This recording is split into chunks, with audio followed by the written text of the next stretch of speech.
Hello, everyone. Happy Wednesday. I am going live for my weekly City of Compton updates, coronavirus updates for our city.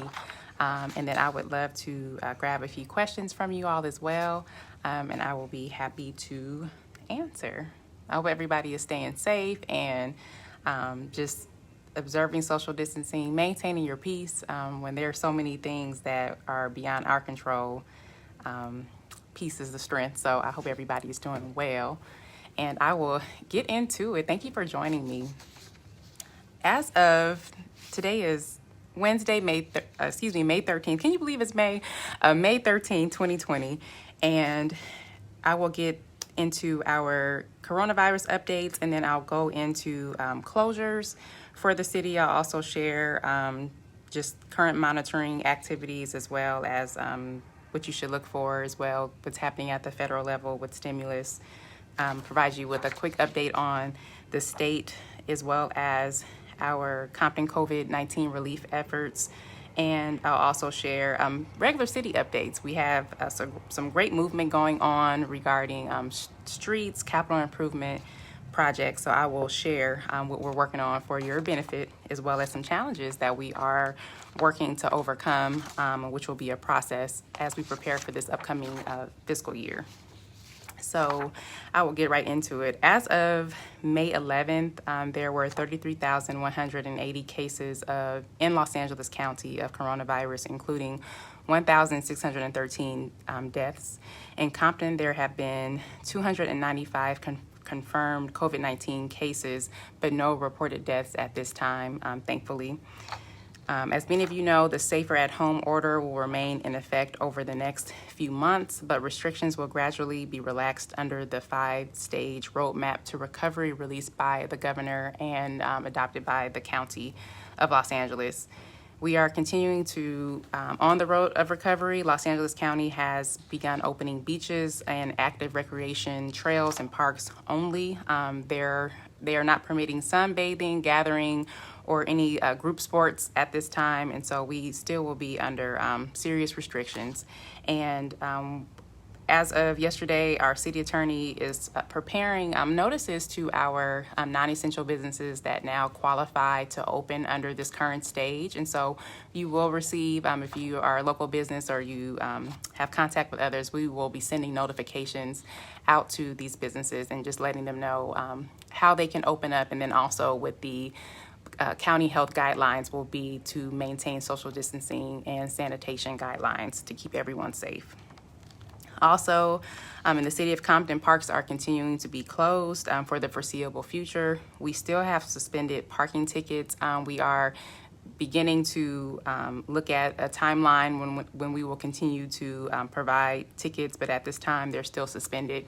And we are also just prohibiting any large gatherings. I know Mother's Day was Sunday and many people came together, but I'm asking you, for the safety of yourself, your family, your children, our community, please continue to social distance. Also, the safety of our residents obviously is our first priority, and so we will continue to follow the guidelines set forth by the governor and Department of Public Health. And I will continue to keep you all in the loop and also share with any changes as they arise. In terms of community resource updates, the Compton United Resource Effort, we are a group of coalition members that come together and coordinate resources, work together, and address the needs in the community related to COVID-19. And as of this past weekend, there were multiple food giveaways going on throughout the city, as well as diapers, masks, fresh groceries, things that are needed. And so I just want to provide a reminder that the Compton Chamber of Commerce, they are available to service Compton residents. They are operating the food bank they have a limited different hours now based on the need of the population. So Wednesdays are only for seniors. They're servicing seniors so that they don't have to stand in line. They're still delivering meal packets or meal boxes and bags to seniors as well on a weekly basis. So thank you for those that have signed up, your family members. They are continuing to be serviced. Also, Thursday through Saturday is available to all members of the community to come drive through and pick up what you need for your family. Also, there have been distributions happening at Gonzalez Park, as well as Burrell McDonald and Kelly Park, spearheaded by the City Council. Thank you to the councilwomen that have assisted to make this happen. Councilwoman Michelle Chambers, Councilwoman Emma Sharif, and Councilwoman Tana McCoy. They have hosted distributions throughout their districts as well. And we will continue to do so, especially during this time. Also, just a reminder, we launched the 500 meals a day every table partnership, which was fueled by the donation received by Dr. Dre and Jimmy Iovine. And so free meals are provided Monday through Friday, beginning at 10 a.m., located at every table. They're 253 East Compton Boulevard. Each Compton resident will receive 2 free meals, and the program will run through June 16th as of today. And so we are obviously under this extended stay-at-home mandate, and so we are going to continue our efforts and continue to get more resources into the community to extend our efforts. So I'll keep you all posted on that as well. Also, in terms of the funding received by Dr. Dre and Jimmy Iovine, donated by them, I just wanted to point you all to the City of Compton's website if you'd like more detailed information. That's www.comptoncity.org/COVID19.ASP. All the information is available for COVID-19 resources, opportunities to partner, information, weekly updates. So everything is there for your use, and you're welcome to access that information at that time. In addition to the Every Table meals, many other wonderful organizations are providing just great resources to the community. I'd like to give a shout out to the Latino Chamber of Commerce. They partnered with Grill Counter to deliver meals to first responders last week. So a big thank you to the work that they provided as well. Continue to mention the Compton Chamber of Commerce. They have really been the hub of food distribution in the city of Compton. They are operating robustly. I want to thank the Inner City Child Development Corporation. They're operating a neighborhood food distribution headed up by Jackie Venters, also Sylvia Nunn's Angels. They have a weekly giveaway that has been going on for almost the past 10 years, nonstop, consistently operated by Cynthia Nunn. If you're from Compton, you know Cynthia, she's a champion, but they are providing food every Saturday at 12 o'clock p.m. until food runs out. Also, United Hands, they are operating at 139th and Wilmington every Saturday at 2 o'clock p.m. They have serviced many residents. They're doing great work. It's a hard work, so a big thank you to United Hands and all those that are participating in that. As well, I want to just thank Compton residents. We have just seen people coming together, offering resources, volunteering, making these events and distribution happen. It wouldn't be possible without volunteer support. So a big thank you to all those that are continuing to come out and volunteer. Also, want to thank the Pentecostals of Compton. They had a food pantry this past Friday from 4 to 6 p.m. and they distributed 7,000 pounds of food to residents. So the need is being met. People are continuing to battle and overcome food insecurity in Compton, and so we will continue our efforts to ensure that people have what they need to get through this difficult time. Also, if you want to just find our resource guide, we have a full list of all food distribution, food pantries, as well as links to important resources. You can find out different health facilities in Compton that are currently offering COVID-19 testing. Like to acknowledge the Compton Unified School District. They partner with St. John's to have mobile testing at different school sites on a weekly basis. Next week on Tuesday, there will be testing occurring at Centennial High School. It's free. You can walk up from 8 o'clock a.m. to 3 o'clock p.m. So we'll continue to share that as well. Also, in terms of city maintenance, I'm happy to report that we are moving forward with repairing our streets. In the last 30 days, we've approved about $10 million of capital improvement projects that will be mobilized within the next 2 weeks. Our contractors have their walkthrough on the 14th, and they will be able to assess, which is tomorrow, they'll be able to assess their course of action for moving forward. And residents on those affected streets, they'll be notified as well of when construction will begin. But we are looking forward to considerable reconstruction and just full-on repairs through our streets beginning in the next couple of weeks, and work will continue on throughout the summer. Also, I'd like to thank our city management team for their great work. They have prepared at our request a financing plan to leverage existing resources that the city receives for transportation funding. We have a strategy that the council has provided direction on to receive or to leverage and create a fund of about $45 million to address street repairs.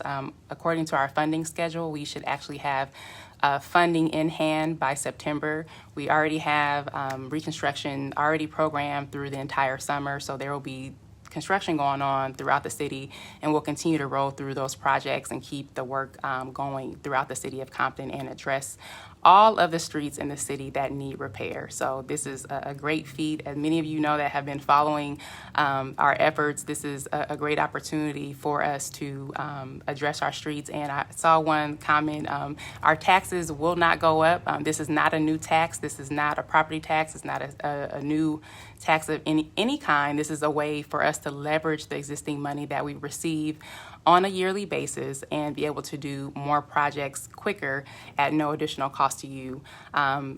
There was a question I see, Michelle Smith-Meyer said that our taxes went up, not because of the city. Our taxes were increased by Compton Unified School District. They approved a $350 million bond to rebuild Compton High School. And so our taxes are paying for a new high school at Compton High, not because of the city increasing your taxes. So wanted to clarify that.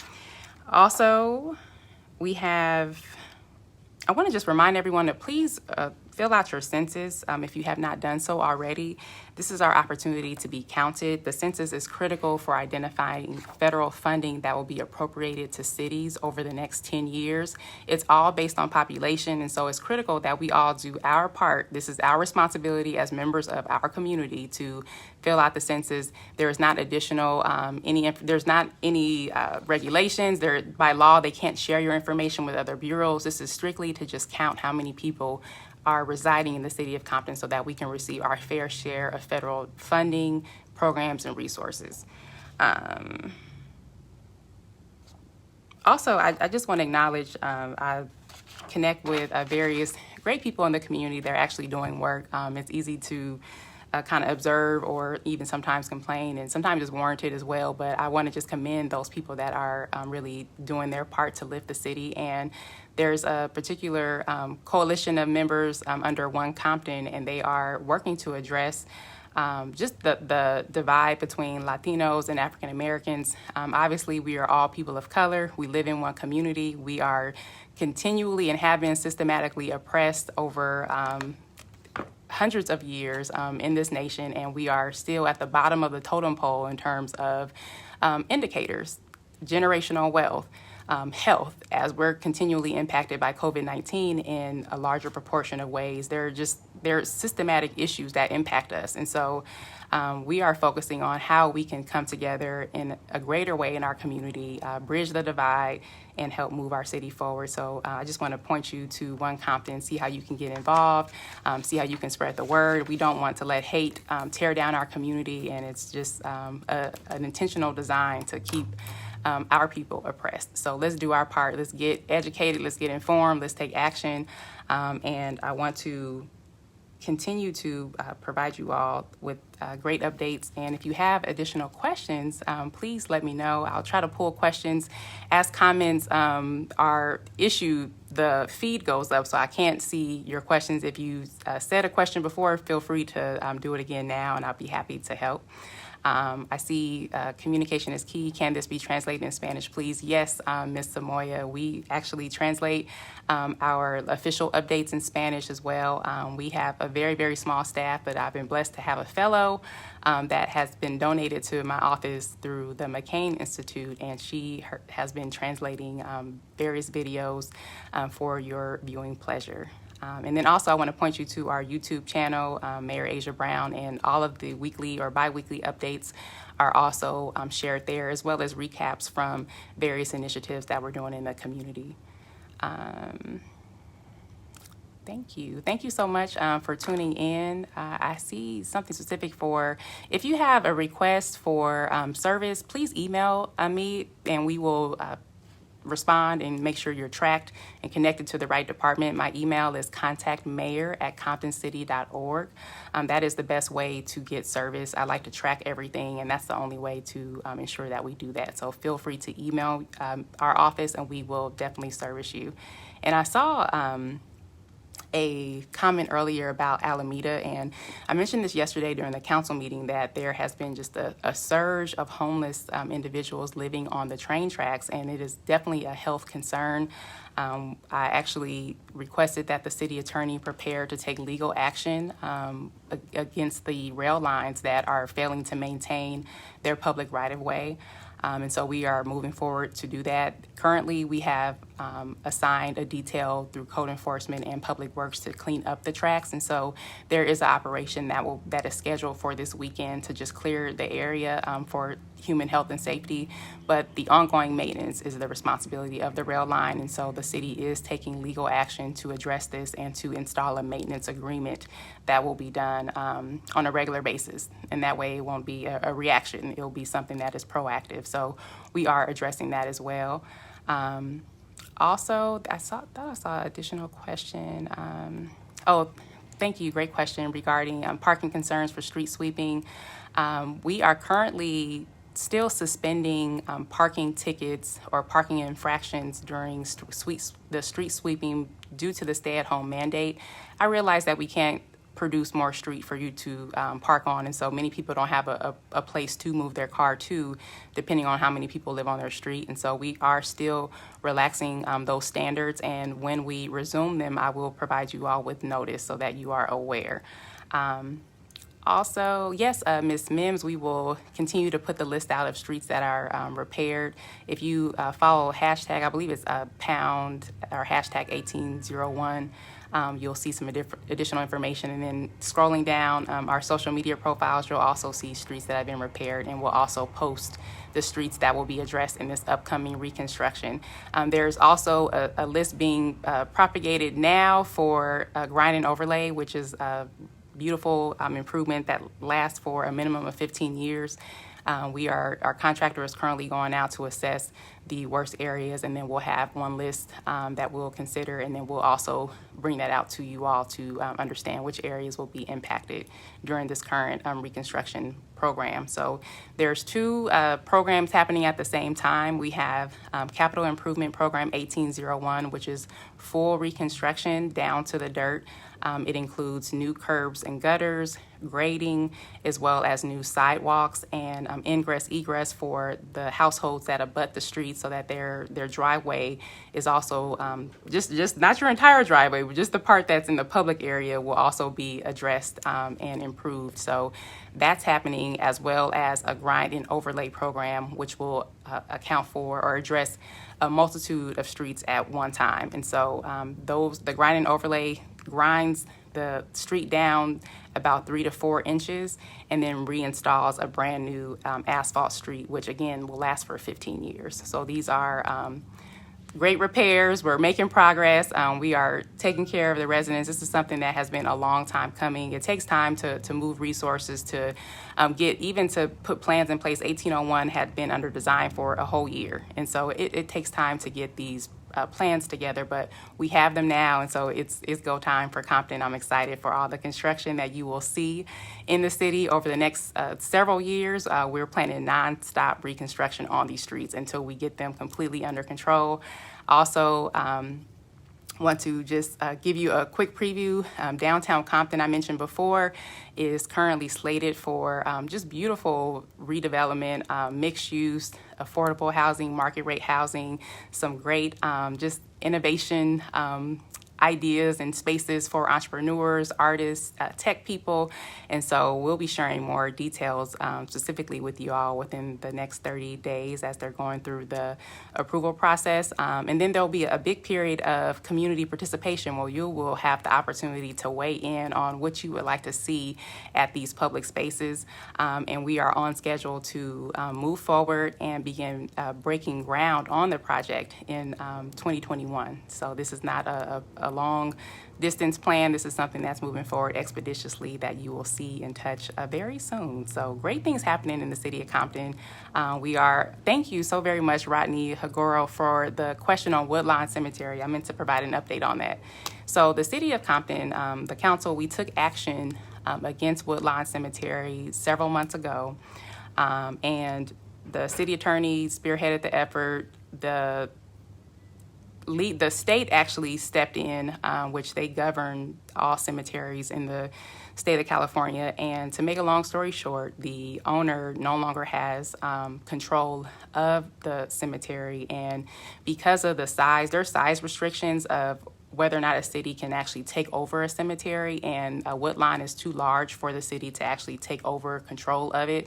And so we are working to get a receiver that actually can focus on administering the maintenance from the existing fund for those families that have paid into their plots. I have family in Woodlawn Cemetery as well, so it is a grave concern. We recognize that the weeds are getting out of hand and that it was actually closed. Mother's Day is a time where people usually go and visit their loved ones, and unfortunately it was closed, and we are addressing this issue. We should have an update from our city attorney within the next week or two, and we also looped in our State Representative Assemblymember Gibson to assist us to make sure that we can have a transition and be able to start pulling down those funds to maintain Woodlawn Cemetery. But it's something that is currently out of our jurisdiction, but we are working and taking the legal action in order to secure that property and that public resource. So we will continue to keep you all updated. I definitely agree. It's just disrespectful and deplorable to the families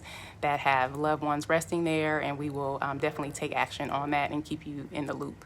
And we're looking to see some improvements very soon. So thank you all for tuning in on today. Please stay safe, stay blessed. I hope everyone had a wonderful Mother's Day. To all the queens in your life, I hope you gave them a lot of love. And let's continue to shelter in place. Let's continue to wear our masks. I'm thankful to see so many people wearing masks publicly. It's necessary and needed to keep all of us safe. And then let's continue to practice all of our safe and sanitary guidelines, even to the essential businesses that are open. I commend them for practicing social distancing. I'm seeing people in line 6 feet apart, and they're letting certain people in at a time for capacity. So we're doing our part here in the city of Compton. And I just want to encourage you to please continue to support our local businesses. This is a critical time, and many are hanging on by a thread. And so it's just essential that we shop Compton, support Compton, love Compton, and use our money right here in our community so that when we come out of this, that we can still have our critical fabric in place. And so I'll continue to keep you all in the loop. We are working on some great things for you all. And lastly, I just want to give you a pre-save the date. We are working on the first State of the City address in almost 5 years. And so we are preparing some great information for you all as we're navigating this uncertain time. We are making certain that we can keep the commitment that we have to our residents to provide those services. And so we'll make sure that you're in the loop. And then lastly, the city is facing considerable budgetary shortfalls like all other cities across the nation. And as I've been sharing with you, just keeping you all in the loop, that we will have to make some changes, combined departments, more than likely have to make some type of reductions or even furloughs. And so I will keep you all in the loop on what the strategy is to carry us through this difficult time. But and then lastly, talking about resources, I did share with you all last week that the city actually received an appropriation from HUD, almost $900,000 that we can get out to our community for COVID-19 relief. We are still waiting for HUD to give us those guidelines so that we can spend those funds, but additional relief will be coming to our residents and or our small businesses depending on the program guidelines. So more additional resources are coming to you. I'm also tracking the current round of stimulus that is being considered at the federal level. And also I made a request to our assembly member, and I'll be following up with a letter on today, just requesting that at the state level, our legislature and our governor consider giving direct resources, direct funding to cities. Currently, stimulus resources are going to states, and states are going down to the county and then distributed on. But cities definitely need direct assistance. And lastly, as I close, many people ask, well, how come various, or the city of Los Angeles or the county of Los Angeles, it appears like they have more resources for their residents? The appearance is true. It's because the CARES Act actually provided $1.8 billion to the city of LA and county of Los Angeles combined. So cities that had less than 500,000 people, which is the majority of the 88 cities in LA County, did not receive direct funding. And so we are tasked with addressing all of your needs on the ground level directly, and we just haven't been provided with the resources yet. And so we are working on efforts to lobby and to request our fair share of stimulus funding so that we can get this money directly to you. So I will keep you all in the loop. Again, thank you so much. It's an honor to serve as your mayor, and I will look forward to talking with you all soon. Thank you. Bye-bye.